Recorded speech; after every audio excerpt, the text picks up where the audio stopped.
Sir వాళ్ళది land actually మేము పెట్టుకున్నాం అన్నమాట 3 years అవుతుంది.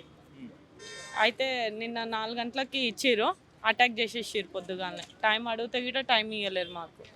అన్ని సామాన్లన్నీ డ్యామేజ్ అయినాయి మావి. మరి పరిస్థితి ఏంది మాది?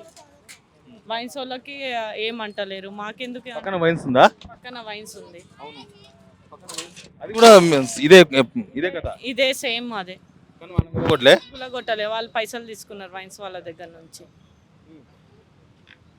పైసలు తీసుకుని మిమ్మల్ని అడిగిందా పైసలు? మమ్మల్ని అడగలేదు సార్. సార్ వాళ్ళు మొత్తం సార్ వాళ్ళు చూసుకుంటారు అనమాట. మా ఆయన డ్రైవరు సార్ దగ్గర. ఇక పెట్టుకున్నామంటే పెట్టుకున్నాం. ఇక్కడ హోటలా? ఇది హోటల్ సార్. ఇది హోటల్, ఇది చాయ్ బండి, అది మెకానిక్ షాప్. ఈయనది చాయ్ బండి. అవును, మీ మాత్రమే కూర్చోరు, ఈ పక్కన ఇవి కూడా ఉన్నాయి కదా, ఇవి కాదా? అవి అటాచ్ చేయలేరు సార్, ఇంకా అటాచ్ చేయలేరు. వాళ్ళకి ఏమైందో మనకు తెలియదు. ఇక